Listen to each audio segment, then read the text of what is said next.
Several youths reported missing in Kenya were freed from their captors and discovered in towns across the country. The releases follow pressure from activists demanding justice for those who disappeared after criticizing President William Ruto's governance and alleged corruption. The incidents are part of a pattern of alleged police killings, abductions and illegal detentions related to anti-government protests that began in June 2024. Rights groups accuse Kenyan authorities of covering up dozens of such cases.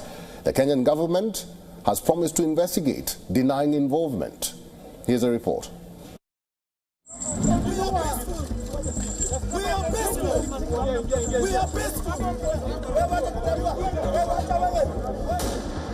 These scenes have rocked Kenya's capital Nairobi ever since late December last year. Police in Kenya's capital Nairobi fired tear gas to disperse protesters demonstrating against what they say is a wave of unexplained abductions of government critics.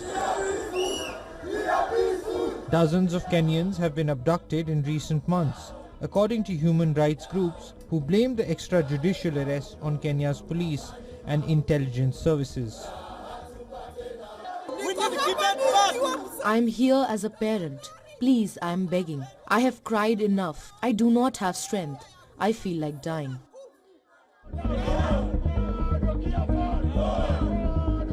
Security forces in the East African nation have been accused of carrying out dozens of illegal detentions since youth-led anti-government demonstrations in June and July.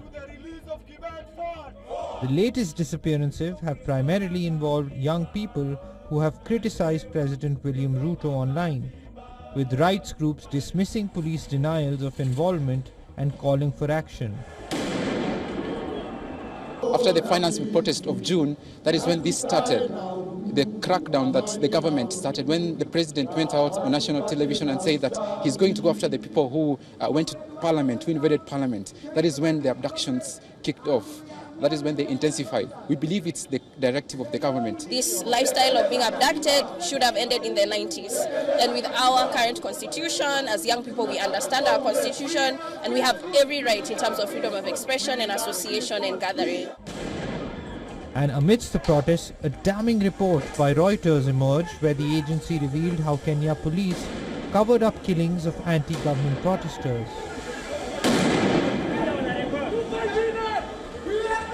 In Kenya, morgue logbooks record the cause of death reported by police when they bring in bodies. With public pathologists usually only performing autopsies once bodies are identified by relatives.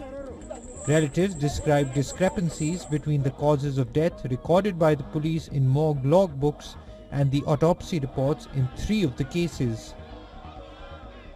Some prominent rights groups have accused Kenyan authorities of a cover-up of dozens of alleged police killings, unexplained abductions and illegal detentions related to the protests, which became known popularly as the Gen Z protests because of their youthful demographic.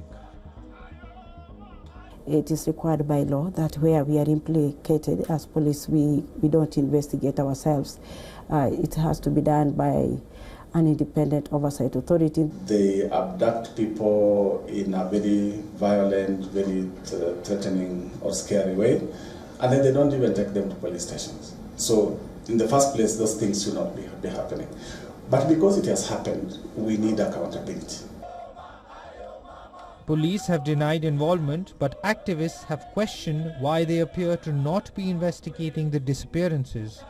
Human Rights Watch said earlier this year that its research pointed towards a unit drawn from multiple security agencies. Africa Bureau, WION World is One. I give you this. For all the latest news, download the WION app and subscribe to our YouTube channel.